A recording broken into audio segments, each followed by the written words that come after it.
Reason தானே அது. 200 அந்த ஃபயர் ஆக்சிடென்ட் எப்படி பண்ண நடந்திருக்கு அது யாருக்கா தெரியுமா? அதெல்லாம் நடக்கும்டா. இல்ல அது குடிசை வீடுனாலே அது எப்ப இது நடக்கும் ஒரு ரீசன் இருக்காது.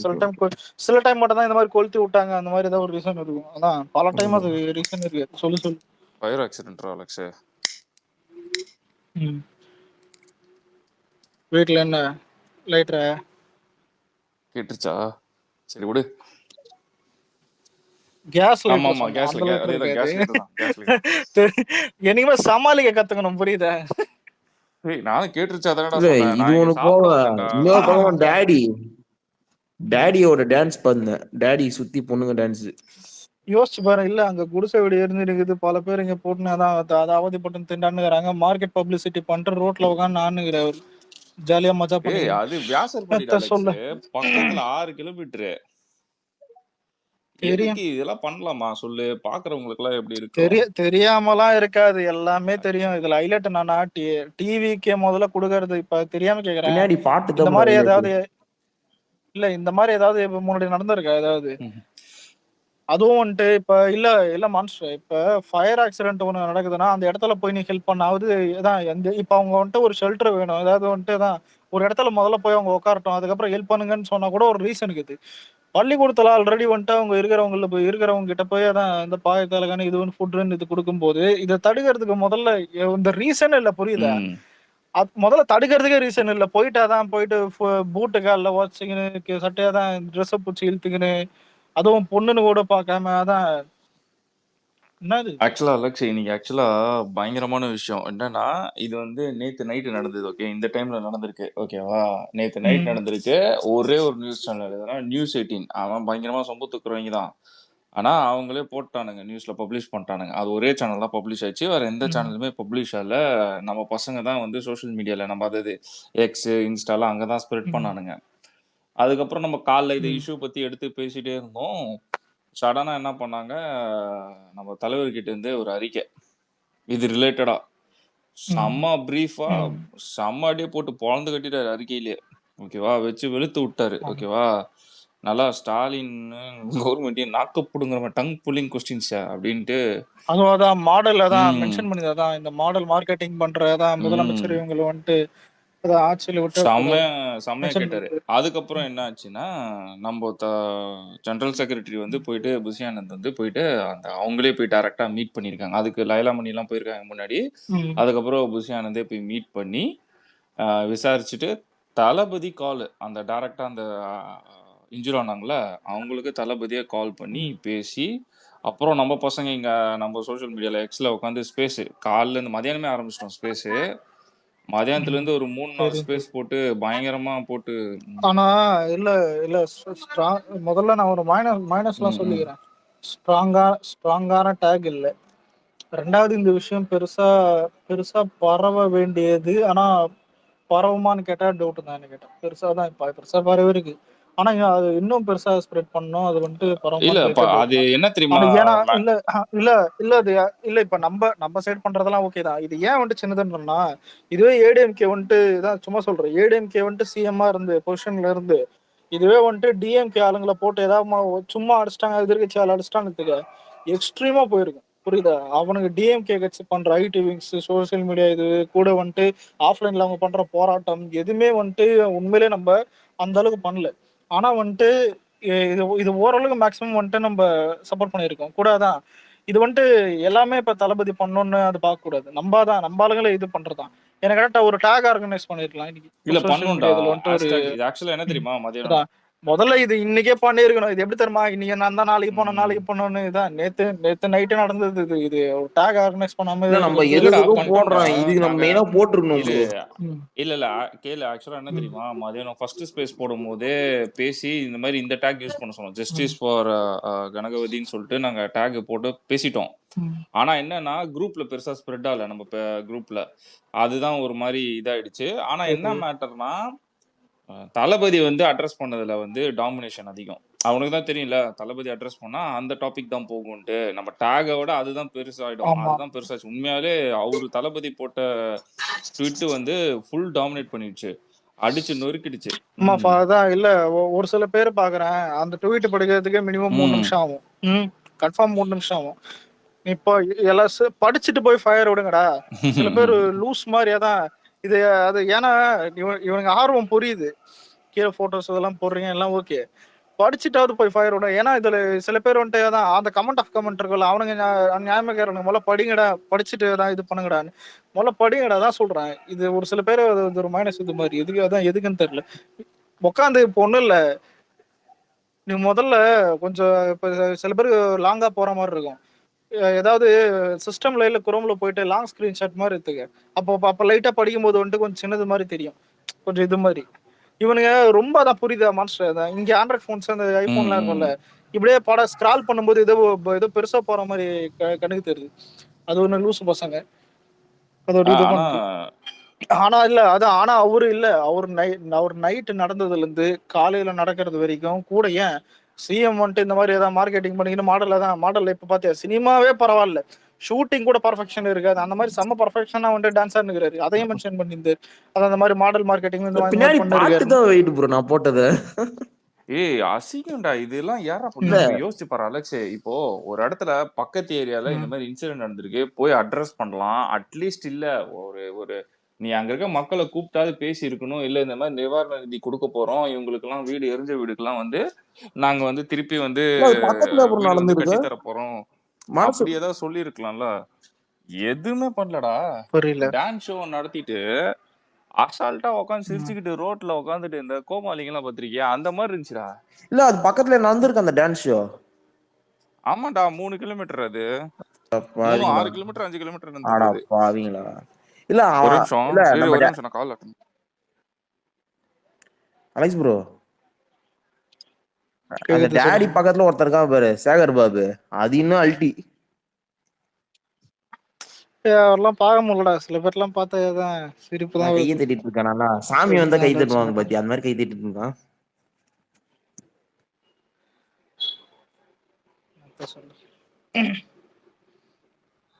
ஆனா இதெல்லாம் ரொம்ப ஒஸ்ட் ப்ரோ அலெக்ஸ் ப்ரோ, இங்க பண்றதெல்லாம் இது பண்ணிட்டு டான்ஸ் ஆடிக்கிட்டு. முதல்ல இல்ல சட்ட ஒழுங்கு சரியில்லைன்னு இப்ப நிறைய பேர் சொல்லி கேள்விப்பட்டிருப்பேன். அதை பார்க்கும்போது தான் புரியும்ல. இப்ப தெரியுதா, உரகட்டும் இதெல்லாம் ஸ்ப்ரெட் ஆகட்டும். சொல்லு பாஸ். தளபதி செம்ம கேள்வி கேட்டாரு. 23ஆம் புலிகேசின்னு வடிவேல் ஒரு படம் இருக்கு, எல்லாரும் பாத்திருப்பீங்கன்னு நம்புறேன். அதுல வடிவேல் வந்து கிளைமேக்ஸ் முன்னாடி வார்த்தை சொல்லுவார், எனக்கும் ஆட்சி அதிகாரம் பண்ணணும்னு ஆசை, நல்லா ஆட்சி கொடுக்கணும்னு தான் ஆசை, ஆனா எனக்கு குழந்தையில இருந்தே ஒரு பொம்மையா வச்சுட்டாங்க. அதாவது வந்து அவர் எல்லா ஒரு படிப்பு ஞானம் கத்துக்க ஆசைப்படும் போது நாஸ்கர் என்ன பண்ணுவாருன்னா, அத அந்த புத்தகத்தை கையில இருந்து பிடிக்கிட்டு பொம்மையை கையில கொடுப்பாரு. பொம்மையை கையில கொடுத்துட்டு வந்து, யாரு நீ அதை பத்தி எல்லாம் கவலைப்படாத, நான் பாத்துக்கிறேன்னு சொல்லிட்டு எல்லாமே அவர் கையில ஹோல்ட் பண்ணிப்பாரு. நாசர் வந்து இந்த நாட்டையே வந்து ஹோல்ட் பண்ணிருப்பாரு. அவர் செலுத்துறது தான் அதிகாரம். வெள்ளைக்காரனுக்கு ஜால்ரா அடிக்கிறது, அந்த நாட்டு மக்களை கொடுமைப்படுத்துறது, அந்த மக்களை வந்து ஜாதிய மோதல் பண்றது. அதாவது காமெடி படமா இருந்தாலும் அதுல ஒரு அரசியல் இருக்கு. ஜாதி மோதலுக்காக ஒரு மேடை அமைச்சு அவங்க சண்டை போட வர்றது, வேற வெளிநாட்டு மானங்களை வந்து நடிகர்கள் அதை வைக்கிறது, எக்கச்சக்க மக்களை குடும்பப்படுத்தி அவங்களை அடிமைப்படுத்தி புதையல தேட வர்றது இப்படின்ற கட்டமைப்பு கிட்டத்தட்ட அப்படிதான் நடி. இன்னைக்கு அதாவது இவ்வளவு நாள் சிஎம் வந்து ஒண்ணும் தெரியல இப்படியே இருக்கிறாரு, அவருக்கு வந்து எல்லாம் திரைப்படவே இருக்கு. அதை வந்து இன்னைக்கு நம்ம புரிஞ்சுக்கிட்டோம்.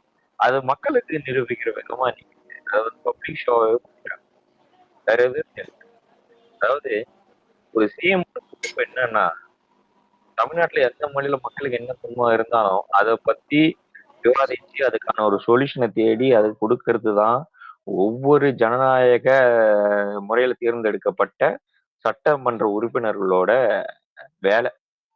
அப்படிப்பட்ட வேலை தான் உங்களுக்கு. நீங்க ஊட்டியில போய் குளிர் காயறதுக்கோ, நடுரோட்ல வந்து பெண்களை நடனமாட விட்டு வேடிக்கை பார்க்கறதுக்கும் இந்த மக்கள் உங்களுக்கு ஓட்டு போடல.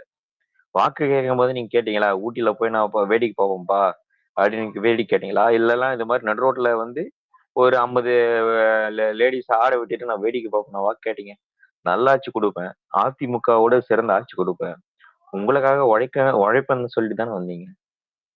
அதாவது நீங்க சொன்ன விஷயம் தானே, சமூகம் வந்து சீர்கெட்டு போயிருக்கு, நல்ல ஆட்சி கிடையாது, பிஜேபியோட பிடிஎம்மா அதிமுக செயல்படுது, என்னன்னோ எல்லா குற்றச்சாட்டும் உலகத்துல இல்லாத ஒரு அநியாய ஆட்சி தான் இது நடந்தது அப்படின்னு நீங்க சொன்னீங்க. அதை நம்பிதானே தமிழ்நாட்டு மக்கள் எல்லாருமே ஓட்டு போட்டோம் உங்களுக்கு. சரி, கருணாநிதி எப்படிப்பட்ட ஆட்சி கொடுத்தாரோ என்னவோ அது ரெண்டாம் பட்சம். அவர் பையன் அதை விட ஒரு நல்ல ஆட்சி கொடுப்பாருன்னு நம்பி வந்தா நீங்க இங்க என்ன மாதிரியான வேலை பார்த்துட்டு இருக்கீங்க? நாளைக்கு நீங்க வந்து ஓட்டு போட்டு மக்கள்கிட்ட போவீங்களே, அப்ப இந்த வீடியோ போட்டுக்குள்ள தைரியமா காட்ட முடியுமா? பெண்களை நடனமாட்டம் விட்டு நடுத்தெருவில் வேடிக்கை பார்த்த ஒரு முதல்வர் டாபிக் நல்லா இருக்கா? இல்ல எந்த சேனலையாவது உண்மையை போட்டு ஆல்ரெடி இல்ல அவங்களோட இதுல தானே வந்துட்டு பீர் இப்படிதான் யங்ஸ்டர் மீட்டிங்னா வந்துட்டு பீர் எடுத்து வைக்கிறது. ஏன் அதான் மேடையில வந்துட்டு அதான் காவாலா பாட்டுக்கு ஆடுறது. ஒரு அரசியலாவும் நீங்க மக்களுக்கு வந்து வெளிப்படுத்த முடியல, ஒரு ஆட்சியாளராகவும் மக்கள்கிட்ட நன்மதிப்பு பெற முடியல. உங்களுக்கு இருக்கிற ஒரே நல்ல பேர் என்ன தெரியுமா? ஸ்டாலின் எதிர்க்கட்சி தலைவரா நல்லா செயல்படுவாருப்பா. ஆனா ஆளுங்கட்சியா வந்தா ஒண்ணும் இல்ல. பில்டிங் ஸ்ட்ராங்கு பேஸ்மெண்ட் வீக்ன்ற கதையாட்டம் தான் இந்த இருக்குது. முதல்ல உங்களுக்கு தெரியல, ஒரு சிஎம் உடைய பவர் என்னன்றது உங்களுக்கு தெரியல சார். உங்களுக்கு என்ன தெரியுமா இருக்கு? சிஎம்னா வந்து சுகபோகமா வாழலாம் நீங்க நினைச்சிருக்கீங்க. சுகபோகமா வாழக்கூடாது சார். 24 அவரும் டென்ஷன்ல இருக்கணும். அதுதான் சிஎம்மோட ஒர்க். உங்களுக்கு தெரியுமா? நீங்க ரிலாக்ஸா இருக்கணும்னு நினைக்கிறீங்க. எந்த நெகட்டிவிட்டியும் காதுக்கு வரக்கூடாது. அதனால வந்து அதிகாரத்தை வந்து பிச்சு போலீஸ்காரங்களுக்கும் சுத்தி இருக்கிற ஜால்ரா போடுற அமைச்சர்களுக்கும் இந்த என்ன சொல்றது ஊழல் செய்யற அதிகாரிகளுக்கும் அதுக்கு துணை போற நபர்களுக்கும் பிச்சு கொடுத்துட்டீங்க. டாஸ்மார்க்கை வந்து எவனே திற 2 பேரு ஆதிக்கம் செலுத்துறான். பலாயிரக்கணக்கான கோடி அதுல அடங்கி இருக்கு. அப்பயே தெரியல உங்க லட்சணம், ஆட்சி லட்சணம் எப்படி இருக்கு. அதை நிரூபிக்கிற விதமா இன்னைக்கு நீங்க வந்து ரோட் ஷோன்ற பேர்ல வந்து டான்ஸ் ஷோ ஆடிட்டு இருக்கீங்க. மக்கள் அது விரும்புவாங்களா? இப்ப ஆளுக்கு அவங்களுக்கு ஒரு 2000 ஒரு 3000 கொடுத்துருப்பீங்களா? இன்னும் 30-40 பேர் ஆடி இருப்பாங்களா? மினிமம் ஒரு 3-4 லட்சம் செலவுன்னு வச்சுங்க. அந்த பணத்தை வச்சு அங்க ஒரு மெடிக்கல் கேம்ப் இல்ல அந்த ஏரியாவுக்கு தேவைப்படுது. அட்லீஸ்ட் ஒரு கொசு மருந்து அடிச்சிருந்தா கூட அது மக்கள் பயன்படுறது. ஏன்னா நம்ம சிஎம் வந்திருக்கிறாரு, அதனால நமக்கு ஒரு நல்லது கிடைச்சிருக்குன்னு நினைச்சிருப்போம். உங்க சொந்த தொகுதிக்கு தானே நீங்க போறீங்க. நீங்க ஒன்றும் ஃபாரின் போலே. மோடி மாதிரி ஃபாரினா போயிட்டு அங்க ஒன்றும் டான்ஸ் ப்ரோக்ராம் பண்ணலையே. அவர் என்ன பண்ணுவாரு, ஒரு ஸ்டேடியத்தை புக் பண்ணிட்டு அங்க இருக்கக்கூடிய வெளிநாட்டு இந்தியர்களை கூட்டிட்டு அவருக்கு அவரே சாம்பரம் வீசிப்பாரு. அவங்க பேச வச்சுட்டு அவங்க பேசுவாங்க. சரி, நம்ம நாட்டு பிரதமர் வந்துக்கிறாரு, அவரை தாக்கெல்லாம் பேசக்கூடாதுன்றதுக்காக அவங்க பேசுவாங்க. இங்க நீங்க உங்க சொந்த பணத்தை செலவு பண்ணியிருந்தா நான் கேட்டுக்க போறது கிடையாது. உங்க கட்சி பணம் சேர்த்துருந்தா நான் கேட்டுக்க போக முடியாது. அரசாங்க பணத்தை வெவ்வேறு வழியில செலவழிச்சு இப்படி வீண் செலவு பண்ணி மக்களுக்கு நஷ்டத்தை காட்டி கடைசியில் சென்ட்ரல் கவர்மெண்ட் காசு கொடுக்கலன்னு வந்து நிக்கிறீங்க. உங்களை எந்த விதத்துல நாங்க நம்பி சார் அடுத்த 26 ஓட்டு போட முடியும்? சரி, ஓகே, மக்களை நீங்க தான் கவனிக்க மாட்டேன்றீங்க. எதிர்கட்சின்னு ஒண்ணு 4 வருஷமா புதறக்குள்ளேயே இருந்தது. எலெக்ஷன் ஒரு வருஷம் வரணும்னு திடீர்னு வெளியே வந்து எட்டி பாக்குது ஒண்ணு. சரி, 2 பேருமே தான் கவனிக்கிறது இல்ல. இந்த பாவப்பட்ட ஜனங்களுக்கு ஏழை எளியோருக்கு வந்து பசி இருப்பாங்கன்னு சொல்லிட்டு தாவேக்கால வந்து பெண் நிர்வாகி, மகளிர் சேர்ந்த பெண் நிர்வாகி இன்னைக்கு பட்ட பகல்ல பெண்கள் வேலைக்கு போற இந்த அச்ச காலத்துல அரசியல தனக்கான தலைவனுக்காக முன்னெடுத்து நேர் வழியில பயணிக்கணும்னு முடிவு எடுத்து பசியோட அந்த அந்த ஜனங்களுக்கு சோறும் அவங்களுக்கு படுக்கிறதுக்கு பாயும் கொடுக்க போயிருக்காரு. அப்படி இத்தனைக்கும் போலீஸ் அனுமதியோட தான். அராஜக அத்துமீறலாம் போல திமுக மாதிரி போலீஸ் அனுமதியோட நாங்க இந்த கட்சியில இருந்து வந்திருக்கோம்னு சொல்லி உள்ள போயிட்டு யாருடைய தூண்டுதல் பேரோ போயிட்டு அங்க வெறும் ஒரு 10 பேர் கொடுக்குற நேரத்துல நிறுத்திட்டு இருக்காங்க. நீங்க இதெல்லாம் கொடுக்க கூடாது, நீங்க இதெல்லாம் பண்ணக்கூடாது அப்படின்னு சொல்லி அவங்களுக்கு தடுத்து நிறுத்துறது மட்டும் இல்லாம உச்சக்கட்ட வாக்குவாதத்துல போய் தகாத வார்த்தையில திட்டி அவங்க ஒரு மகளிர் அணி நிர்வாகின்னு தெரிஞ்சும் அவங்க பூட்ஸ் போட்ட காலால எட்டி உதைச்சி இன்னொரு பெண் நிர்வாகி இடுப்பி அவங்களுடைய உடை வந்து கிழிஞ்சு நான் சொல்ற இந்த எக்ஸ்பிளைன்லாம் யாராவது கண்ண மூடி கேட்டீங்கன்னா ஆங்கிலேயர் காலத்துல நடந்த ஒரு கதை மாதிரி தெரியும் உங்களுக்கு. ஏதோ உத்தரப்பிரதேசத்துல குஜராத் நடந்த கதை மாதிரி இருக்கு. ஆனா இது நம்ம தமிழ்நாட்டுல நடக்குது. தமிழ்நாட்டுல யாரு கீழே ஒரு ஆட்சி நடக்குதுன்னு நினைக்கிறேன். மேடைக்கு மேலே ஏறி சமூக நீதி, சமத்துவம், பெண்கள் பாதுகாப்பு இந்த அரசு இப்படிப்பட்ட அராஜக அரசு. இதை விட உதாரணம் வேற என்ன சொல்ல முடியும் உங்களுக்கு? இதேதான் சாம்பிள். விஜய்னு ஒரு பாப்புலர் பொலிட்டீஷியன் இருக்கக்கூடிய ஒரு கட்சிக்கு அந்த நிலைமைனா சாமானிய மக்களும் பெண்களும் இருக்கக்கூடிய நிலைமை நீங்க நினைச்சு பாருங்க. எங்களோட அராஜகத்தை உச்சக்கட்டத்தை நினைச்சு பாருங்க. என்ன நீங்க என்ன ஒரு நாள் பேசுவாங்களே டிவி கேல 2 நாள் பேசானா 3ஆம் நாள் வேற நியூஸ் சொன்னா மோடி ஆளுநர் போயிட்டு எல்லாம் மந்திர போறாங்க. அந்த நம்பிக்கையில தான் இருக்காங்க. நான் மதியம் ஒரு ஸ்பேஸ்ல சொன்னேன், சாமானிய மக்கள் வந்து என்ன மாதிரி ட்விட் போட்டுக்கிட்டோ ஸ்பேஸ் உட்காந்து பேசிக்கிட்டோ இல்ல வெளிப்படையா 10 பேரை கூட்டி போராட்டமும் பண்ண மாட்டாரு. அவன் கையை, அதாவது உங்க மேல தெளிக்க வேண்டிய ஒரு கருப்பு மைய, உங்க முகத்துல தெளிக்க வேண்டிய அந்த கருப்பு மைய அவன் விரல தெளிச்சுட்டு 2026 பிரதிநிதித்துவம் காட்டுவான். அதை நீங்க எப்படி தடுக்க போறீங்க? இந்த டான்ஸ் ப்ரோக்ராம் வீடியோ காட்டி தடுக்க போறீங்களா? இல்ல ஊட்டியில பூ பந்தல் மேல நீங்க உட்காந்துட்டு இருந்த அந்த போட்டோ காட்டி தடுக்க போறீங்களா? இல்ல வெளிநாடு போய் சைக்கிள் ஓட்டிட்டு ஜாலியா சுத்திட்டு இருந்தீங்க அந்த வீடியோ போட்டு காட்டி தடுக்க போறீங்களா? எந்த மக்களோட துயரத்தை இந்த 4 வருஷத்துல நீங்க போக்கிருக்கீங்க? தமிழ்நாட்டுல ஒரு கிராமத்தோட துயரத்தாவது நீங்க போக்கிருப்பீங்களா? ஒரு கிராமம், பல்லாயிரக்கணக்கான கிலோமீட்டர் கொண்ட தமிழ்நாட்டுல ஒரு கிராமத்தோட துயரம் கூட போக்க முடியல. நீங்க என்ன மாதிரியான முதலமைச்சர் சார் நீங்க? பையனை காப்பாடுறதுக்கு டெல்லிக்கு ஓடுற நீங்க வெறும் 6 கிலோமீட்டர் தொலைவுல உங்களுக்கு ஓட்டு போட்ட அப்பாவி சென்னை மக்கள், வியாசர்பாடி மக்கள் இந்த காலத்துல ஒரு குடிசை வீட்டுல தங்கியிருக்கான்றது எவ்வளவு ஒரு கேவலம் தெரியுமா? 75 வருஷம் பாரம்பரியன்றீங்க. 2 பேரும் மாறி மாறி ஆட்சியில் இருந்து நீங்க கொடுக்குற வீடு ஸ்கீம் இல்லாம சென்ட்ரல் கவர்மெண்ட்லயே ஒரு வீடு ஸ்கீம் இருக்குது. இந்த காலத்துல குடிசை வீடு தீர்த்து எரியுதுன்றது எவ்வளவு கேவலமான ஒரு ஆட்சி. குடிசை வீட்டுல தங்கி இருக்கிறாங்க அந்த மக்கள் எத்தனை வருஷமா அங்க இருந்திருப்பாங்களோ? ஒருவேளை அது புறம்போக்கு இடமா கூட இருந்திருக்கலாம், அங்க ஆக்கிரமிச்சு கூட இருந்திருக்கலாம். அந்த அதை பத்தி எனக்கு ஃபுல் டீட்டெயில் தெரியாது. அப்படி இருந்தா நீங்க அவங்களுக்கு பட்டா போட்டு அந்த இடத்துல வீடு கட்டி கொடுக்கலாமே. சென்னையில எவ்வளவு மாட மாளிகைகள் தெரியுமா? லாஸ்டா நான் இந்த எங்க கட்சியோட ஐடி விங்க வரும்போது பார்த்தா அப்படி இருக்கு கட்டடங்கள். அதுக்கு ஆப்போசிட்டான மக்கள் வாழ்றாங்க. பிரிட்ஜுக்கு கீழே தங்கியிருக்காங்க குழந்தை குட்டியோட. அவங்க எந்த ஊர்ல இருந்து வந்தாங்க, எந்த வேலைக்கு வந்தவங்கன்னே தெரியல. அவங்க பாதுகாப்புக்கு என்ன செஞ்சு கொடுத்துருக்கு இந்த அரசாங்கம்? வேலைக்கு வரவங்களுக்கு கூட பாதுகாப்பு என்ன இருக்கு இந்த சென்னையில? இந்த இப்படி வியாசர்பாடி அங்க இங்க குடிசை வாழ் மக்களா தெரிஞ்சிட்டு இருக்காங்க, ஏழை எளியோல. அவங்க வாழ்க்கை தரத்தை நீங்க எப்போ உயர்த்தி கொடுக்க போறீங்க? சென்னை தான் உங்களுடைய கோட்டைன்றீங்களே, உங்க கோட்டை நாரி போயிருக்காங்க வாழக்கூடிய மக்கள். ஒரு இயற்கை உபாதத்தை கழிக்கிறதுக்கு கூட இடம் இல்லாம தவிக்கிறாங்க ஜனங்க. அவங்களுக்கான வாழ்வாதாரத்தை கொடுக்கும். உங்களுடைய அடக்குமுறை எதிர்கட்சியை நோக்கிதான் இருக்கிறதே தவிர மக்களை நோக்கி அக்கறை இருந்தாதானே தெரியும் முதலமைச்சரோட பதவி என்னன்ற, அது தகுதி தராதரம் என்னன்றது தெரியும். முதலமைச்சர்னா ஜம்முன்னு 10 கார்ல போலாம், 20 பேர் பின்தொடரலாம், நமக்கு பாதுகாப்பு, விரல வச்சா நம்ம கேட்டது கிடைக்கின்றத அதிகாரத்தை தான் நீங்க உணர்ந்தீங்களே தவிர மக்கள் சேவை செய்யக்கூடிய ஒரு பதவி தான் அதுன்றது என்னைக்கு நீங்க உணர்றீங்களோ அன்னைக்குதான் உங்களுக்கு புரியவே போதும். அதாவது நீங்க இவ்வளவு நாள் உங்க தகப்பனார் உங்களை நிறுத்தி வச்சு இப்ப உங்களுக்கு கொடுத்துருக்காருல ஒரு ஆட்சி அதிகாரம், அவரு காலம் சென்றதுக்கு அப்புறம் உங்களுக்கு கிடைச்சிருக்கு ஃபர்ஸ்ட் டைம். இது உங்களுக்கு கண்டிப்பா லாஸ்ட் டைமா இருக்கும். கண்டிப்பா அது லாஸ்ட் டைமா இருக்கு. ஏன்னா மக்கள் உணர்ந்துட்டாங்க. ஏன்னா பொறுப்பில்லாத, அதாவது ஒரு மின்கலை ஒண்ணு சொல்லுவாரு தளபதி, பட்டாசு சாரி பூக்கடையில வேலை செஞ்சவன பட்டாசு கடையில சேர்க்கக்கூடாது, அவன் அதே என்ன தண்ணி தெளிச்சிருவான்னாங்க. அது 100% உண்மை. ஏன்னா இப்ப அப்படிப்பட்ட ஆட்சி தான் நடக்குது. நீங்க இருக்க வேண்டியது பூக்கடை. பூக்கடை மீன் எதிர்கட்சி தலைவரா நீங்க இருந்தீங்கன்னா ஜாலியா நீங்க பாட்டு போலாம். பட்ட பரிவர்த்தனம், ஜால்ரா கெல்ரா, அந்த ப்ரோக்ராமு எல்லாமே உங்களுக்கு எப்படி தேவைப்படுதோ நீங்க நடு ரோட்லாம் ஆட விடுங்க. தனியா ஹோட்டல் கட்டினா ஆட விட்டு பாருங்க, அது உங்க விருப்பம். நீங்க அதுக்குதான் லாய்க்கி. என்ன நீங்க அப்படிப்பட்ட வாழ்க்கை வாழ்றதுதான் லாய்க்கி. மக்களுக்காக உழைக்கக்கூடிய ஒரு தலைவர் நீங்க கிடையவே கிடையாது சார்.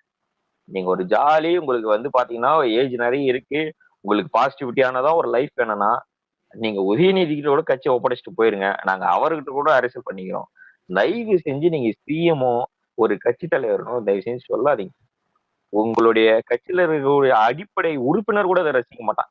என்னையா வியாசர்பாடில 20 வீடு பத்தி எரியுதுன்றாங்க, இவர் மறுநாளே பார்த்தா இப்படி டான்ஸ் ஆடிட்டு இருக்காருன்னு கேக்குறாங்க. அன்னைக்கு இலங்கையில படுகொலை நடக்கும்போது கருணாநிதி அவர்கள் ஒரு நடன நிகழ்ச்சியை பார்த்துட்டாருன்னு அடிக்கடி வந்துகிட்டே இருக்கும். அப்பெல்லாம் நியூஸ் இப்ப கூட வருது. இப்ப கூட அதை பத்தி பேசணும் சமீபத்தில் கூட. அந்த நினைவேந்தல் அப்போ அவருக்கும் உங்களுக்கு என்ன சார் வித்தியாசம் இருக்கு? அவருக்காவது பரவாயில்ல, பலாயிரம் கிலோமீட்டர் தள்ளி இருக்குது, ஏதோ ஒரு நாட்டில் நடக்குதுன்னு நினைச்சிருப்பாரு. ஆனா வெறும் 6 கிலோமீட்டர் தொலைவில் இருக்கக்கூடிய மக்கள் அவதிப்படும் போது கை தட்டி ரசிச்சு கும்மாலம் போட்டு பாக்குறீங்களே அந்த நடனத்தை, கூசல உங்களுக்கு ஒரு துளி எண்ணம் வரல? எப்படி சார் ஆட்சி ஆகுது? நீங்க எதை நீங்க கேட்கணும்னு நினைக்கிறீங்க? எதைதான் நீங்க மக்களுக்கு கொடுக்கணும்னு நினைக்கிறீங்க? நீங்க சம்பாதிக்கணும் தான் நீங்க அரசியல், அது நல்லாவே தெரியுது. தயவு செஞ்சு மக்களை கொஞ்சம் பாருங்க சார். மேல மட்டும் பார்க்காதீங்க, ஆதாயத்தை மட்டுமே பார்த்து வாழ்க்கையை ஓட்டாதீங்க. உங்க காலுக்கு கீழே இருக்காங்க பாருங்க, உங்களுக்கு ஓட்டு போட்ட ஏழை எளியோர், அவங்களுக்கு கொஞ்சம் கால் கீழே குனிஞ்சு பாருங்க. பெண்களுக்கு பாதுகாப்பு கிடையாது, சமூக சீர்கெட்டு போயிருக்கு, இளைஞர்கள் எல்லாம் போதையில திரியறான், அரசியல் என்ற பெயர்ல அநாகரிகம் நடக்குது, பெண்கள் எல்லாம் ரொம்ப அச்சத்துல இருக்கிறாங்க. இப்படி எந்த ஒரு துறையிலும் ஒரு சிறந்த ஒரு கட்டமைப்பு கொண்டும் வர முடியாது. வெறும் வாய்ச்சவடால் விட்டா பக்கம் பக்கமா தீண்டிப்பார், அதப்பார், இதப்பார் என்னவாரு தவிர செயல் வடிவமா நீங்க செஞ்ச அரசியல்ன்றது என்ன? எதுவுமே கிடையாது. இவ்வளவு நாள் கத்திட்டு இருந்தீங்க பிஜேபி தான் வந்து எதிரி மாதிரி, பிஜேபி தடுக்க எங்களை தவிர வேற எந்த கட்சியும் கிடையாது, தாவைக்கெல்லாம் தடுக்க முடியாத அளவுக்கு ஒரு பிரபகண்டா உருவாக்குறேன். மொத்தத்தையும் டெல்லியில போய் அடமானம் வச்சுட்டு வந்துட்டீங்களே உடனே. அன்னைக்கு வச்சுட்டு வந்துட்டீங்களே சார். இதுக்கு மேல நீங்க என்ன சார் அரெஸ்ட் பண்ண போறீங்க? இந்த மாதிரி ரோடா டான்ஸ் ஆடி விட்டு காட்ட போறீங்களா ஜனங்களுக்கு? சினிமா பாட்டு போட்டு ஒரு நாள் இந்த சண்டே நடக்கின்ற ரோட் ஷோ அதுக்கு பதிலா நீங்க பண்ணுவீங்க. இதை உங்க பையன் உதயநிதியும் எங்க தலைவர் விஜயும் சினிமா விட்டுட்டு அரசியலுக்கு வர போறோம்னு சொன்னதுனால மக்கள் சினிமாவே பார்க்காம இருக்கிறாங்களே, வெறுப்பேறிட போகுதுன்றத நடிச்சு காட்ட போறீங்களா? எது சார் அரசியல்? மக்களுக்கு சேவை செய்யறதுதான் சார் அரசியல். ஓடணும். நீங்க ரெஸ்ட் எடுக்கிறதுக்கு எதிர்கட்சியும் கிடையாது, நீங்க எம்எல்ஏ பதவிகள் இல்லாமல் கிடையாது. தமிழ்நாட்டோட உச்சாணி கொம்பு. பல கோடி ஜனங்க உங்களை நம்பிதான் இருக்காங்க. உங்களை நம்பிதான் ராத்திரி ஒவ்வொருத்தரும் தூங்குறான் அரசாங்கம் இருக்கு. ஆனா இன்னைக்கு எல்லாம் தூக்கம் கெட்டு போய் அலையறாங்களே, விலைவாசியை நினைச்சு அலையறாங்க, பாதுகாப்பு இல்லைன்றது அலையறாங்க, பாலியல் வன்புறுத்தல் நடக்குதுன்னு சொல்லிட்டு அதை நினைச்சு வேதனையில இருக்கிறாங்க. கொலை குத்தம் நடக்குது. ஏதோ ஒரு வயசான தம்பதி சிவனின்னு ஏதோ ஒரு இடத்துல தனியா வந்து கழனில நிம்மதியா வாழ்ந்துட்டு இருந்தாங்க. அவனைவனும் ஒருத்த வந்து கொன்னு போட்டான். அவனுக்கு ஒரு இன்வெஸ்டிகேஷன் போயிருக்கு. அதாவது ஒரு அரசாங்கத்தால எல்லாம் தடுத்துட முடியாது தெரியும் சார். ஆனா நீங்க எதுவுமே தடுக்கலையே சார். ஏதாவது தடுத்திருந்தா பரவாயில்லையே சார். உளவுத்துறைன்னு ஒண்ணு உங்க பின்னாடி வந்து நீங்க எங்கெல்லாம் ஷோக்கு போறீங்க, பின்னாடி அதோட ஹெட் வராரு. அவர் உங்க கூட சேர்ந்து வேடிக்கை பார்க்கிறாரு. ஒரு உளவுத்துறை பண்ண வேண்டிய விஷயம், டிவிகேல வந்து என்ன மாதிரியான அஜெண்டா ஓடுது, ஆதவ அர்ஜுனாவுக்கும் ஜான் ஆரோக்கியசாமிக்கும் சண்டையா, பிஜேபி கூட கூட்டணி பொருளை கிளப்பி விடலாம், இந்த அக்கறையில இருக்கிறது. மக்களுக்கு என்ன பிரச்சனை, இந்த குடிசை எரிஞ்சிருச்சா, இந்த இடத்துல போராட்டம் வெடிக்கும் போலகுது, இந்த பிரச்சனை இருக்கும்போது பேசுறீங்களா? அரக்கோணத்துல ஒரு பொண்ணுக்கு ப்ராப்ளம், அதனால நம்ம ஆட்சிக்கு கெட்ட பேர் வரும், அப்படிப்பட்ட ஆளை உடனே நம்ம கட்சியில இருந்து தூக்கணும், கோர்ட்ல விசாரணைக்கு போகலாம், கோர்ட்ல தீர்ப்பளிச்சு அவர் நிரபராதின்னு வெளியே வந்தா அப்ப கட்சி பதவி கொடுத்துட்டு போலாம். அண்ணா யூனிவர்சிட்டி ஒரு கேஸ் இஷ்யூவா, அவன் நம்ம கட்சியா இருந்தா எந்த கட்சியா தானே, அவன் ஆதரவாளர் எல்லாம் சொல்லாத வாயில அவனை தூக்கி உள்ள போடு. விசாரணை தெரிய வந்து அது எவ்வளவு பெரிய புள்ளியா இருந்தாலும் சரி, அரசியல் பின்பலமோ பணமோ இருந்தாலும் பரவாயில்ல, நான் அவங்கள அரெஸ்ட் பண்றேன். இப்படி ஒரு 4-5 விஷயத்த நீங்க பண்ணியிருந்தீங்கன்னா தமிழ்நாடு உங்களுக்கு தூக்கி வச்சு உங்களுக்கு கொண்டாடி இருப்பான். விஜய்ன்ற ஒருத்தர் அரசியலுக்கே தேவைப்பட்டிருக்க மாட்டாரு தெரியுமா உங்களுக்கு? இப்படிப்பட்ட இஷ்யூ நீங்க பண்ணியிருந்தீங்கன்னா எங்க தலைவர் வந்திருக்க மாட்டாரு. அவர் பாட்டு நிம்மதியா படம் நடிச்சுட்டு மக்களுக்கு விஜய் இன்னைக்கு வந்து தமிழக வெற்றி கழகமா செய்யறத விஜய் மக்கள் இயக்கமா செஞ்சுட்டு போயிருப்பாரு. அவ்வளவுதான் டிஃபரெண்ட். அவர் நல்லது செஞ்சுட்டு தான் இருப்பாரு எங்க இருந்தாலும். அவருக்கு அரசியல் கட்சிக்கான ஒரு தேவை இருக்காது. இன்னைக்கு ஏன் தாவக்கா தேவைப்படுதுன்னா, இவங்க போலி முகத்தை உரிச்சு காட்டுறதுக்கு. சரியா? இவங்க போலி முகத்தை உரிச்சு காட்டி இவங்க எப்படிப்பட்ட அரசியல் பண்றாங்க, மக்களுக்கு எதிரான அரசியலை மட்டுமே ஆளுங்கட்சி செய்ததுன்னா இவங்க இருக்கக்கூடிய ஆட்சி அதிகாரம் காரணமே தவிர வேற எதுவுமே கிடையாது. அந்த ஆட்சி அதிகாரத்தில் யாரு உட்காரணும்னா, தினமும் மக்களை பத்தி மட்டும் சிந்திக்கிற ஒரு ஆளு, மக்கள் விரோதத்தை சம்பாதிக்காத ஒரு ஆளு, பணத்துக்கோ புகழுக்கோ அடிமையாகாத ஒரு ஆள் அங்க உட்கார்ந்து மட்டும்தான் இந்த நிலைமை சீராகும். இல்லைன்னா கடைசி வரைக்கும் இவங்க காட்டக்கூடிய இந்த திரைப்படங்களை தான் நம்ம பார்த்துட்டு இருக்கோம். நம்மால சொன்னாங்க கூத்தாடின்னு, இன்னைக்கு நீங்க தான் சார் ஆடிட்டு இருக்கீங்க. தெருவா போய் ஒரு நாடகத்தையும் கூத்தையும் மக்கள் எல்லாம் பார்த்து சிரிச்சுன்னுக்குறான். என்னடா ஒண்ணுமே தெரியாது சீஃப் மினிஸ்டர் இருக்காரு இவருன்னு சொல்லிட்டு. அசிங்கமா இருக்குங்க. கேரளாவில போய் கேஸ் போடுறாங்க வகுப்புக்கு எதிரா, தமிழ்நாட்டை பார்த்து கை காட்டின்னு கேக்குறான். ஆனா நீங்க தான் ஏதோ சமூக தத்துவம் எல்லாம் பேசுறீங்க, அதெல்லாம் பேசுறீங்க, ஒரு உங்க கவர்மெண்ட் கேஸ் போட மாட்டேன்னு கேக்குறான். நான் என்ன பதில் சொல்லட்டும்? உங்க சீஃப் மினிஸ்டர் ஏன் அப்படி இருக்கான்றான். நீ தானே ஓட்டு போட்டு தேர்ந்தெடுத்த, ஏன் இப்படி இருக்கிறாரு அவருன்னு கேக்குறான். சோ உங்களுடைய சர்க்கிள் என்னைக்கு மாறுதோ அன்னைக்குதான் உங்களுக்கு புரிய போகுது. ஆனா உங்களுக்கு புரியற அன்னைக்கு நீங்க ஆட்சியில இருக்க போறதில்ல. தலைமையில கை வச்சுட்டு உட்காருவீங்க 2026. நம்ம பண்ணது அவ்வளவு பெரிய தப்புன்னு. ஏன்னா வரலாற்றிலேயே கிடைக்காத அளவுக்கு ஒரு பெரிய அடி இந்த தேர்தலில் திமுக கிடைக்கும். நீங்க அஜெண்டா செட் பண்ணுங்க, பிஜேபி தாவக்கா அப்படி இப்படின்னு என்னென்ன அஜெண்டாவோ நீங்க முடிஞ்ச அளவுக்கு செட் பண்ணிட்டு நீங்க இருந்துகிட்டே இருங்க. ஆனா மக்கள் உங்களை எப்பயோ கை கழுவி விட்டுட்டாங்க. நீங்க இன்னைக்கு போட்ட அந்த வீடியோக்கு ஒரு பொதுமக்கள் கூட வந்து பாசிட்டிவா போடல தெரியுங்களா? நீங்க இன்னைக்கு வந்த எல்லா நியூஸ்ல போய் பாருங்க, என்ன சோசியல் மீடியா இருக்கோ அதுல போய் பாருங்க. 1% ஒரு 2 பொதுமக்கள் வந்து கூட போடலைங்க, கட்சி சாராத பொதுமக்கள். உங்க கட்சிக்காரன் வந்து உங்களை புகழ்ந்து ஆஹா ஓஹோன்னு இருப்பான், எங்க ஆட்கள் வந்து திட்டிருப்பாங்க. ஆனா ஒரு பொதுமக்கள் கூட ஆமாப்பா சிஎம் இதை செஞ்சுக்கிறாரு பாரா சூப்பரா இருக்குன்னு யாருமே போடல. விஜய அப்படி கூத்தாடின்னு கலாச்சிட்டு இப்ப இவங்க என்ன பண்ணுகிறாங்க? அது கூத்துதான் ஆடிட்டு இருக்கீங்க. ஒரு அவள்தான். பொதுமக்களோட ப்ரோ பொதுமக்களோட கூத்தாடின்னு கருத்துதான் அர்த்தமே டிஎம்கே தான் ப்ரோ, நான் சொல்லுவேன். டிஎம்கே கூத்தாடின்னு அர்த்தமே டிஎம்கே தான் நான் சொல்லுவேன். அம்மா உதயநிதி யாரப்ப? இல்ல இன்னைக்கு பண்ணது மாதிரிலாம் சும்மா ஒன்லாய்தான். உனக்கு 5 வருஷமா கூத்தாடி பண்றதுதான். நல்லா கேளு பிரணாவே, கூத்தாடின்றது கேவலம் கிடையாது. நீங்க எதிர்கட்சி தலைவரா இருந்துட்டு சப்போஸ் நீங்க எம்எல்ஏல தோத்து போயிட்டீங்க, நீங்க போய் சினிமா நடிங்க, இல்ல உங்களுக்குன்னு ஒரு தொழில் ஆரம்பிச்சு ஃபேக்டரி நடத்துங்க, அதை பத்தி எல்லாம் யாரும் கேள்வி கேட்க போறது. மக்களுக்கு உங்களுக்கு ஒரு பொறுப்பு கொடுத்துருக்காங்க, மக்கள் பிரதிநிதித்துவமா, அதுக்கு ஏத்த மாதிரி தானே நீங்க நடந்திருக்கோம். மோடிக்கும் உங்களுக்கு என்ன சார் வித்தியாசம் இருக்குது? என்ன அவரு போற ஒவ்வொரு மாநிலத்துக்கும் ஒரு கெட்டப் மாத்திக்கிட்டு அங்க போய் இருக்கக்கூடிய ஆட்கள் கூட டான்ஸ் ஆடிக்கிட்டு கேமராக்கு நேரம் போஸ்ட் கொடுத்துட்டு போயிடுவாரு. அதுதான் நீங்க பண்ணிட்டு இருக்கீங்க. There are no difference between DMK and BJP. They are same content people.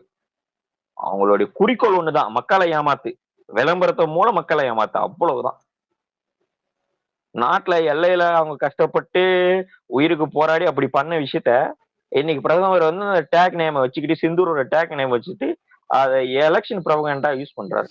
அது எவ்வளவு இந்த ஜெனரேஷனுக்கு ஏத்த கரெக்டான பாலிடிக்ஸ் தான் இந்த டிஎம்கே காரங்க பண்ணிட்டு இருக்காங்க. அது மக்களை உண்மையில சொல்லணும். இது ஏன்னாதான் இருக்கிற இந்த ட்ரெண்டிங் விளம்பரம் இது எல்லாத்தையும் மட்டும் தான் பார்த்துட்டு இருக்காங்களே தவிர எது நல்லது எது கெட்டது, இருக்கிற எல்லா நியூஸையும் போட்டு நம்பி தானே இருக்கிறோம். முக்காவாசி நியூஸ் சேனல்ஸ் எல்லாம் அவங்களுக்கு தான். அதாவது அலெக்ஸ், என்னை பொறுத்த வரைக்கும் சொல்லட்டுமா, உன்னை விட என்னை விட ஏன் நம்ம தலைவரை விட மக்கள் புத்திசாலி நான் சொல்லுவேன். நான் தான் முதல்லயே சொன்னேனே, அவன் வந்து வெளியில வந்து போராட மாட்டான். அவங்க தெளிவாதான் இருக்காங்க. மேட்டர் என்னன்னா உனக்கு இல்ல அதை எப்படி ஹேண்டில் பண்றதுன்றது டிஎம்கே விட ஒரு பெஸ்ட் எவனுமே கிடையாது. ஏன் தெரியுமா? மத்த கட்சி எதுவா இருந்தாலும் வந்துட்டு உனக்கு வந்துட்டு அவன் நல்லது பண்றதுக்கு வந்துட்டு புரியுதா, அவ்வளவு கஷ்டப்பட்டு போராடுவான். இவனுக்கு அந்த மார்க்கெட்டிங் தெளிவா தெரிஞ்சுக்குது, புரியுதா? ஒன்னும் இல்ல, இப்ப இன்னைக்கு நடந்ததுதான் இதெல்லாம் வந்துட்டு நம்ம கலாயிரம் ட்ராவல் பண்றல, இதெல்லாம் அவனுக்கு கண்டுக்க மாட்டானுங்க. லைம் லைட்ல இருக்கிறே அவள் தான் மேட்ரு. இப்ப ஒன்னும் இல்ல, ஸ்டாலின் வெளியே வந்தாரு. ஸ்டாலின் வந்துட்டு இப்ப பசங்களுக்கு ஏதோ இந்த புக்ஸ் இது அதுக்கப்புறம் வந்துட்டு அதான் இந்த பணம் இது வந்துட்டு கொடுத்தாரு, புரியுதா? ஒன்னும் இல்ல, நியூஸ் வந்தா போதும், நான் இருக்கேன், நான் பண்றேன், நான் இது பண்றேன், தெரியும் எல்லாருக்கும், புரியுதா? பாக்குறவன் எல்லாருக்கும் தெரியும் இது எதுவுமே பண்ண மாட்டாரு, எதுவும் நடக்கிறது இல்ல, அவன் ஏரியாவும் நல்லாதான் இல்ல நாசமா தான் போகுதுன்னு தெரியும். ஆனா அந்த ஒரு விளம்பரம், புரியுதா? அதான் நீங்க வந்து பணம் கொடுத்து பண்ணுறதுனாலதான் எதிர்கட்சி எல்லாருமே வைக்கக்கூடிய ஒரு குற்றச்சாட்டு விளம்பரம். உதாரணத்துக்கு எங்க கட்சி எடுத்துங்க, ஆரம்பிச்சு 1.5 வருஷம் தாங்க ஆகுது, சரிங்களா? எங்கேயும் போய் எந்த இன்ஃபுளுசரையும் நாங்க யூஸ் பண்ணல, எந்த யூடியூப் சேனலும் பணம் கொடுத்து எங்களை பத்தி பேசுன்னு சொல்லல, எந்த சேட்டலைட் சேனல்லையும் பணம் கொடுத்து எங்களை பத்தி போடு நான் சொல்லல. இன்னைக்கு தாவைக்கா இல்லாம எந்த டிபேட் ஷோஸ் நடக்குது, அரசியல் ஆகட்டும் வேற எந்த ப்ராப்ளம் ஆகட்டும் தமிழ்நாட்டுல, விஜய் என்ன சொல்றாரு சொன்னாரான்ற கேள்வியதான் அவன் கேட்கறான். காலேஜ் மேரேஜ் ஃபங்க்ஷனு மக்கள் கூடுற எல்லா கூட்டத்திலையும், இப்ப ரீசெண்டா மதுரையில் நடந்த ஒரு சித்திரை திருவிழாவிலையும் தாவக கொடி இருக்குது, டிவி கேட்ட நேம் இருக்கு. அது எப்படி சார் வந்தது? அது எப்படி வந்து, அதாவது நீங்களும் பண்றீங்க, உங்க கொடியை எடுத்துட்டு போயிட்டு காசு கொடுக்காம சேர்ந்தது, அதான் காசு கொடுக்காம சொல்ல வரேன். இப்ப நீங்களும் பண்றீங்க, டான்ஸ் ஆடுறீங்க, கை கிளாப் பண்றீங்க, அது மாதிரி ஊட்டிக்கு போயிட்டு போஸ்ட்லாம் குடிக்க போட்டோலாம் எடுக்கிறீங்க. ஆனா உங்ககிட்ட பொதுமக்கள் வரவேற்புன்னு ஒண்ணு இல்லையே, ஏன் சார்? கட்சிக்காரன் ஒரு 10 ஐடியா இருக்கான், ஊப்பி கீழே வந்து பயிர் விடுவான். இவரு போய் எங்கான ஒரு தலைவரை பார்த்ததுன்னா அவன் நம்பிக்கை, அதை பத்தி நம்ம குறை சொல்ல தேவையில்லை. ஆனா இயற்கையா 1.5 வருஷமே ஆரம்பிச்ச கட்சி ஏன் அப்படி ஒரு எழுச்சி வருதுன்னா, அவருடைய அரவணைப்பு எந்த மாதிரியான அரவணைப்பு, அவரு மக்களை பிரிச்சு பார்க்கல. நீ வந்து அந்த சாதி, இந்த மதம், அந்த மொழி பேசுறவன், இந்த மொழி பேசுறவன், நீ பணக்காரன் ஏழை, நீ கருப்பு வெள்ளன்னு அவ எல்லாம் பார்க்கல, எதுவுமே பார்க்கல. பிறப்போக்கும் எல்லாம் இருக்குன்னு நம்ம எல்லாம் உங்களுக்கான நல்ல ஆட்சியை நான் தருவேன்ற ஒரு நம்பிக்கை கொடுத்தாரு. அதுல நம்பிதான் இன்னைக்கு எல்லாரும் இதை வந்து கொண்டாடிட்டு இருக்காங்க இந்த கட்சியை. அதுதான் ஒரு ரீசன்.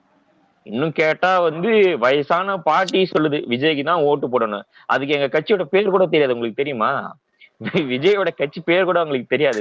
தமிழக வெற்றி கழகம் அப்படின்னு கூட அவங்களுக்கு தெரியாது. ஆனா அவங்க என்ன தெரியுமா சொல்லுவாங்க, விஜய் கட்சிக்கு தான் ஓட்டு போடணும். அந்த காலத்துல எம்ஜிஆர் கட்சிக்கு தான் ஓட்டு போடணும்னுவாங்க. இப்ப கூட அதிமுகன்னு கூட சொல்ல மாட்டாங்க, எம்ஜிஆருக்கு தான் ஓட்டு போடுவோம், எம்ஜிஆர் கட்சிக்கு தான். அது மாதிரியான ஒரு மிகப்பெரிய எழுச்சி அவர் உண்டாக்கிட்டாரு.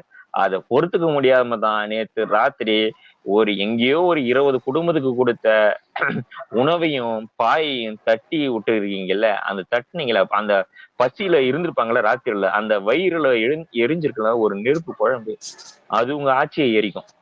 அது உங்களுக்கு பதில சொல்லும். நான் சாப்பிடலாம் இல்ல, உண்மையை சொல்றேன். கர்மா இஸ் பூமராங்கன்னு ஒண்ணு சொல்லுவாங்க. ஆனா அது அதை விடமான ஒரு கொடூரமான ஒரு விஷயம் நடக்கும் பாருங்க. நிம்மதி இருக்காதுங்க. பணம் இருக்கலாம், கோடி கோடியா கார் இருக்கலாம், வசதி இருக்கலாம், ஆனா மனசுல நிம்மதி இருக்காது. காரணம் என்னன்னா, நம்ம மனசு உண்மையான மனசு சொல்ல நம்ம செஞ்சது எவ்வளவு பெரிய தப்புன்னு சொல்லிட்டு காதுக்கே ஒரு விஷயம் நியாயமா இல்ல அங்க குடிசைல இருந்து அதை எரிஞ்சு வந்து உட்காந்து இருந்தாங்களே, அவங்களுக்கு என்ன எப்படித்தான் வந்திருக்கும்? நீ அரசியல் சண்டை எங்க வேணா போட்டுக்கடா, ஏதாவது உதவி பண்ணுங்க. உண்மையில அதான் கேட்டிருப்பாங்க, ஏதாவது உதவி பண்ணுன்னு உட்காந்துருந்தவங்களுக்கு வந்துட்டு அதான். இங்கேயும் இல்ல இங்கேயும் வந்துட்டு கட்சிக்காரங்க தான் இந்த மாதிரி உதவி பண்ணக்கூடாது, இது பண்ணக்கூடாது. சரி நீ பண்ணு. சரியான வார்த்தை. ஏன்னா மழை வெள்ள சென்னையில வரும்போது எல்லாருமே உதவி பண்ணுவாங்க. அது இதுன்னு கிடையாது. பணக்காரங்க எல்லாரும் போய் வாங்குவாங்க. ஏன்னா அவங்களுக்கு தேவை அந்த ஒரு நிவாரணம் தான். யாராவது ஹெல்ப் பண்ண தான் இருக்கிறாங்க. அதே மாதிரி என் திமுக ஜெயிச்சதுன்னா அது எப்படி ஜெயிச்சதுன்னு எல்லாருக்கும் ஊரறிஞ்ச விஷயம். ஏன்னா எவ்வளவோ பரவாயில்லன்னு தான் உங்களுக்கு ஓட்டு போட்டு அவங்களை உட்கார வச்சது எல்லா எலெக்ஷன்லயும். ஆனா அது இனிமே நடக்காதுன்னு நான் கண்டிப்பா நம்புறேன். மக்களை நான் கண்டிப்பா நம்புறேன். அது இனிமே நடக்காது சார். ஆப்ஷன் 2ஆதான் இருந்தது, இன்னைக்கு 3ஆ வந்துருச்சு. அது பெஸ்ட் ஆப்ஷனாவும் இருக்கு அவங்களுக்கு. சோ அவங்க 3வது ஆப்ஷன் கண்டிப்பா எடுத்துட்டு போறாங்க. அது பெஸ்ட். 2வது ஆப்ஷன் ரொம்ப வீக்கா போச்சு. அதனால மக்கள் கண்டிப்பா 3வது ஆப்ஷன் எடுத்துப்பாங்க. ஆக்சுவலா நான் 2 ஆப்ஷன் தான் சொல்லுவேன். நான் ஏன் அதை சேர்த்துக்கிறேன்னா, சரி ஆட்டத்துல இருந்தாதான் கொஞ்சம் சூடு பிடிக்கும் அப்படின்றதுக்காக தான். 2 பேரையும் தோல் உரிச்சு காரணம் இல்ல, 2 பேரும் ஒரு ஆப்ஷன் சுத்தம் வேஸ்ட். அது ஒண்ணுதுக்கெல்லாம் தான் போச்சு. இன்னொரு ஆப்ஷன் ஏன் இருக்கான் எது இருக்கானே தெரியாது, ஆனா வந்து நல்லா போட்டோ ஷூட் பண்ணிட்டு இருக்கான். இதுல இல்ல நிறைய இன்ஸ்டாகிராம் கமெண்ட்ஸ்ல பார்த்தாலே தெரியும் வந்துட்டு தான். ஏன் ஒரு ஒரு ஒரு ஏகே ஃபேன் கூட இதை போட்டிருந்தான். இந்த மாதிரி டிஎம்கே வந்துட்டு தான் இந்த மாதிரி ஏதோ ஒரு தப்பு பண்ணிருக்கான் போல, டிஎம்கே ஆள் ஒருத்தான் அதை வந்துட்டு வீடியோ அப்லோட் பண்ணியிருப்பான். அதுக்கு வந்துட்டு கமெண்ட் தான் இந்த மாதிரி ஏகே ஃபேன் ஒருத்தன் போட்டிருப்பான், ஓட்டு போட்டல வாங்கி கட்டிக்கன். புரியுதா? இதான் வார்த்தை. உண்மையில அது லைட்டா சுருன்னு இருந்தது. எங்க வீட்டுல யாரும் தான் டிஎம்கே ஓட்டு போடல. ஆனா மேட்டர் என்னன்னா, ஓட்டு போட்டவங்களே தப்பு இல்லை. அதாவது ஏன்னா இப்ப ரொம்ப வருஷமா டிஎம்கே ஆட்சியில இல்லவே இல்லை. அதாவது இவங்களாவது தெரிஞ்சிருப்பாங்க. அதான் புரியுதா? ஜெயலலிதா ஏன்னா கண்டினியூஸா என்னைக்குமே ஒரு கட்சி வந்துட்டு திரும்ப திரும்ப இருக்கும்போது, உண்மையில அது நல்ல கட்சியா இருந்தாலும் சரி, இல்ல நாசமா போன கட்சியா இருந்தாலும் சரி, அதுக்கடுத்து வேற ஏதாவது மாத்தணும்னு தோணும். புரியுதா? இது உண்மையில ஒரு பேசிக்கான ஒரு ஹியூமன் மென்டாலிட்டி தான் அது. இப்போ ஒரே ஒரு போனை, இப்போ சும்மா ஒரே ஒரு ஆண்ட்ராய்ட் போனை ஒரே ஒரு கம்பெனி வந்துட்டு திரும்ப திரும்ப வாங்கினோம்னா அதுக்கடுத்து ஒரு கம்பெனி வாங்கணும்னு ஒரு ஃபீல் இருக்கும் பார்த்தியா? அந்த மாதிரி தான். என்னதான் ஏடிஎம்கே வந்துட்டு மக்கள் தள்ள வந்துட்டு பெருசா மண்ணவாரி போடாம இருந்தாலும், எடப்பாடி வந்தோடனே இது மண்ணவாரி போட்டாங்க. எடப்பாடி வந்தோடனே மண்ணவாரி போடும்போது லைட்டா அப்ப தோணுச்சு எல்லாருக்கும். உண்மையிலே ஜெயலலிதா இருக்கும்போது கூட ஆட்சியை மாத்தணும்னு யாருக்கும் தோணல. எடப்பாடி வரும்போது தள்ளமா எடப்பாடி பண்ண வேலைலாம் அது உண்மையிலேயே எக்ஸ்ட்ரீம் தான். எடப்பாடி பண்ணும்போது ஆட்சியை மாத்தணும்னு தோணுச்சு. இவங்க கையில கொடுத்ததுக்கு ஒரே காரணம் என்னது? அது இதுல ஹைலைட் என்ன தெரியுமா பாஸ்? பெரிய டிஸ்டன்ஸ் எல்லாம் ஜெயிக்கல, இதுல பெருமை வேற. அதான் இந்த 21 அதான் 21ல ஏதோ பெருசா டிஸ்டன்ஸ்ல ஜெயிச்சா மாதிரி நாங்க வந்துட்டு அதான் 200 தொகுதியில வந்துட்டு ஜெயிக்க போறோம். இதுல வந்துட்டு ஒரு சின்ன ஓட் பர்சன்டேஜ் லீட் எடுத்து அதான் யோசிச்சு பாரு. அவ்வளவு ஹேட் ஏடிஎம்கே மேல, அவ்வளவு ஹேட் இருக்கும்போது கூட சின்ன ஓட் பர்சன்டேஜ்ல வந்துட்டு அதான் வித்தியாசத்துல ஜெயிச்சுட்டு நாங்க எங்க கட்சி தான். நேத்து நடந்த இந்த இஷ்யூ இப்போ நியூஸ்ல எல்லாம் பார்த்தாங்க. அந்த போலீஸ் யாரும் வந்து இன்னும் போலீஸ் ரிப்போர்ட்டாவும் எதுவும் வெளியே வரல, போலீஸ் யாரும் வந்து பேட்டியும் கொடுக்கல. நியூஸ்ல வந்து அவங்க கேட்டிருக்காங்க அந்த சம்பந்தப்பட்ட இன்ஸ்பெக்டர், அவர் நேம் எனக்கு ஞாபகம் இல்ல, அவர் என்ன சொல்லியிருக்காரு, நானே கேட்கல, அந்த இன்ஸ்பெக்டர் பேர் தெரியல, போட்டோ கூட கேட்சப் பண்ற மாதிரி அந்த நேம் எனக்கு புரியல. நேம் சொன்னாங்க, புதிய தலைமுறையில தான் நினைக்கிறேன். அவங்க கான்டாக்ட் பண்ணிருக்காங்க சம்பந்தப்பட்ட இன்ஸ்பெக்டரை. கான்டாக்ட் பண்ணிட்டு மாதிரிலாம் தாக்குதல் நடத்தீங்களாமே என்ன சார் அப்படின்னு உடனே அவர் இல்ல இல்லைங்க நாங்க தாக்குதல் எல்லாம் நடத்தல, நாங்க போயிட்டு அவங்க கொடுக்க போறோம்னு நாங்க செக் பண்ணும் போது அவங்க என்னன்னாங்க, மத்த கட்சி எல்லாம் ஏன் செக் பண்ண, அவரே ஸ்டேட்மெண்ட் கொடுக்குறாரு, மத்த கட்சி எல்லாம் செக் பண்ணாம நம்ம ஆட்கள் என்ன கொண்டு போறாங்கன்னு செக் பண்ணிருக்காரு. ஸ்டேட்மெண்ட், மத்த கட்சி எல்லாம் செக் பண்ணாம எங்களை மட்டும் ஏன் செக் பண்றீங்கன்னு கேள்வி கேட்டாங்க. சரி அவங்க போக சொன்னோம், அவங்க கலையில. அப்புறம் பார்த்தா அவங்க வந்து அவங்களுக்குள்ளேயே, அதாவது நம்மளுக்குள்ளேயே சண்டை போட்டுக்கிட்டோமா. கேக்குறவன் அட கேட்க அட அட அட பாவீங்களா? கேளேன், நம்ம ஆட்களுக்குள்ளேயே கலவரம் பேசிக்கிட்டோமா, கூட்டம் ம். சூழ்ந்துருச்சான். அப்ப வந்து அவங்களுக்குள்ளே தள்ளுமுள்ளாகி எல்லாம் கீழே வந்துட்டாங்க. நான் அவங்க பக்கமே போல. ஓ! அவங்க இல்ல, கண் இல்ல. அதாவது இல்ல. இப்போ அவங்களுக்குள்ளயே அடிச்சுன்னு, அவங்களுக்குள்ளயே சட்டை கிழிச்சுன்னு கீழ விழுறதுனா அதுதான். பைத்தியமா அவங்க? எனக்கு புரியல. கில்லி கில்லி படத்தை சொல்லுவாங்க. என்ன ஏதோ ஒரு படத்துல என்ன புலி நானே அடிச்சுக்கிட்டு புலி ஏதோ பொறாண்டிச்சு ஷேர் அதான். அது மாதிரி சொல்லியிருக்காரு. சொல்லிப்புட்டு நான் அவங்க பக்கமே போலைங்க அப்படின்ட்டு இருக்கிறாரு. இப்போ ஜஸ்ட் ஈவினிங் ஒரு வீடியோ ஒண்ணு வந்துச்சு. அதுல பப்ளிக் பேசுறாங்க. ம். டிவிக்கே கிடையாது, வேற ம். எந்த கட்சியும் கிடையாது. பப்ளிக் சொல்றாங்க, ஆமாங்க இந்த மாதிரி விஜய் கட்சியில வந்தாங்க. ம். சாப்பாடு கொடுக்கணும். ஒரு ஒரு 9 மணி இருக்கும். வந்துட்டு சாப்பாடும் பானையும் எடுத்துட்டு வந்துருமா, வந்து வாங்கிக்கோங்கன்னா எங்கெல்லாம் தங்க வச்சு எடுத்துக்க. போலீஸ் ம். கேட்டுட்டு தான் உள்ள வந்தாங்க. கொடுத்தாங்க. நாங்க ஒரு 10 பேர் வாங்கியிருப்போம். அப்ப எங்கிருந்து வந்தாங்க தெரியல. தப தபன்னு போலீஸ் உள்ள வந்தாங்க. வந்துட்டு ம். இதெல்லாம் கொடுக்கக்கூடாதுன்னு தடுத்து நிறுத்தினாங்க. தடுத்து நிறுத்தினது மட்டும் இல்லாம, இது மாதிரி வந்து ஒரு அம்மாவை வந்து எட்டி காலால உதைச்சு, இன்னொரு அம்மாவை புடிச்சு தள்ளும்போது அந்த ட்ரெஸ் கிழிஞ்சிருச்சுன்னு பப்ளிக் சொன்ன ரிப்போர்ட் இது. இப்ப கூட ஆமா. அந்த வீடியோ இருக்கும். அப்படின்னு பப்ளிக் சொல்லியிருக்காங்க. இப்ப நீங்க என்ன சொல்வீங்க? ஹாஸ்பிட்டல் ரிப்போர்ட் இருக்கு.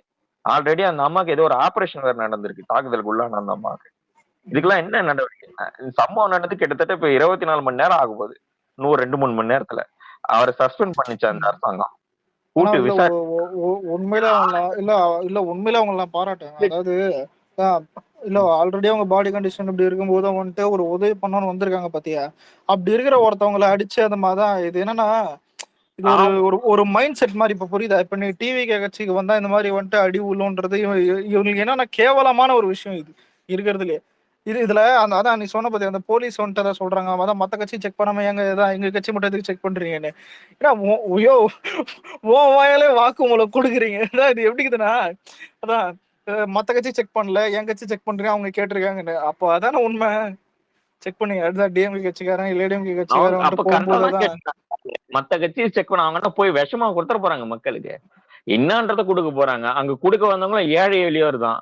அவங்களுக்கு உடனே வந்து மாடி வீடா அந்த இடத்துல உடனே 5 நிமிஷத்துல கட்டி கொடுத்துட போறாங்க. அதை வேற செக் பண்ணி இது பண்ணி கலவரம் ஆகி தாக்குதல் உள்ளாகி அந்த அம்மா தலைவர்கிட்ட பேசும்போது என்ன தெரியுமா சொல்லுது? ஆனா வலி என்னால தாங்க முடியல, உண்மைதான். ஆனா இந்த வலியோட நான் தொடர்ந்து உழைக்கத்தானே செய்வேன். நான் பயந்துலாம் போக மாட்டேன். என்ன ரொம்ப பயன்படுத்தி பாத்துட்டாங்க. உங்களுக்காக உழைக்கப்ப வேற எதுக்காகண்ணா? பெண்கள் அரசியல் வர்றதே கஷ்டம்னா. யாரும் விட மாட்டாங்க. அப்படி நாங்க அதையும் தாண்டி வரோம். இப்படி எங்களை அராஜக செயலெல்லாம் அடக்குறாங்களே, இது என்னன்னா நாயின்னு கேள்வி கேட்டாங்க. அது ஆமா சரியான கேள்வி. உண்மைதான். ஏன்னா இல்ல ஃபீல்டு வேற புரியுதா? ஆஹ் ஆன்லைன்ல தான் நம்ம ஆன்லைன்லயே விமனுக்கு சப்போர்ட் பண்ணி தான் ரெஸ்பெக்ட்லாம் இதெல்லாம் நிறைய குடுக்குறோம். புரியுதா? ஆனா நம்ம ஃபீல்டுன்றது வேற. அதுதான் நம்ம இவ்வளவு வீராப்பா ஆன்லைன்ல பேசுறோம்ல. நம்ம ஏன் இங்க வந்து சப்போர்ட் பண்றோம்னா, நம்மளுக்கு ஒர்க் இருக்கலாம், ஃபேமிலி இஷ்யூ இருக்கலாம், 1000 பிரச்சனை இருக்கலாம். அதனால நம்மளால ஆஃப்லைன்ல போய் ஒர்க் பண்ண முடியாதனால தான் ஆன்லைன்ல சப்போர்ட் பண்ணிட்டு இருக்கோம். ஆனா அதான் சொல்றேன். ஃபீல்டுல பல இறங்குறவங்க என்னைக்குமே தான் நான் மதிப்பேன். அது ரெஸ்பெக்ட் ஆஹ் பண்றேன். பல மடங்கு உழைப்பு அலெக்ஸ். அவனு நம்மள விட ஏழை எளிய ஒரு ஆட்களா இருப்பாங்க. அவங்களுக்கு என்ன தேவை? அவங்களுக்கு என்ன நாளைக்கு அண்ணன் கூட்டு, இந்தாம்மா நீ போய் 10 பேர் குடுத்து 10 பேரை பார்த்து நிவாரணம் வாங்கிட்டு எம்எல்ஏ சீட் இருந்தாலும் குடுத்துற போறாரு. அது கிடையாது. ஒத்த மனுஷனுக்காக தான். பதவியோ, பணமோ எதுவுமே எதிர்பார்க்கல அவங்க. பெண்ணு இந்த காலத்துல எந்த பெண்ணு தண்ணி அடிச்சு அரசியல் இயக்கத்துல வந்து இருக்காங்க சொல்லுங்க பார்க்கலாம். யாருமே இல்ல. ஆஃப்டர் ஜெயலலிதாக்கு அப்புறம் இல்ல இதுல இல்ல இப்ப இப்ப அவங்க கட்சியிலயும் வந்துட்டு பெண்கள்லாம் இருப்பாங்க. அதெல்லாம் வருவாங்க. மேட்டர் ம், என்னன்னா, எங்க இருக்கிறவங்க மேக்ஸிமம் தான் இருக்கிற கட்சியும் வந்துட்டு இதான். புரியுதா? இன்னொன்னு வந்துட்டு எதிர்பார்க்காம உதவி செய்யற கட்சியும் இதுதான். எந்த ஒரு கட்சியை காட்டு நீ. ஏதாவது எதிர்பார்க்காம உதவி செய்யறாங்க. இல்ல சும்மா வந்துட்டு அதான் தலைவர் சொன்ன உடனே இது பண்றாங்கன்னு. வேற எந்த கட்சியிலயும் இது நடக்காது. இவங்க அந்த ஒரு காண்டு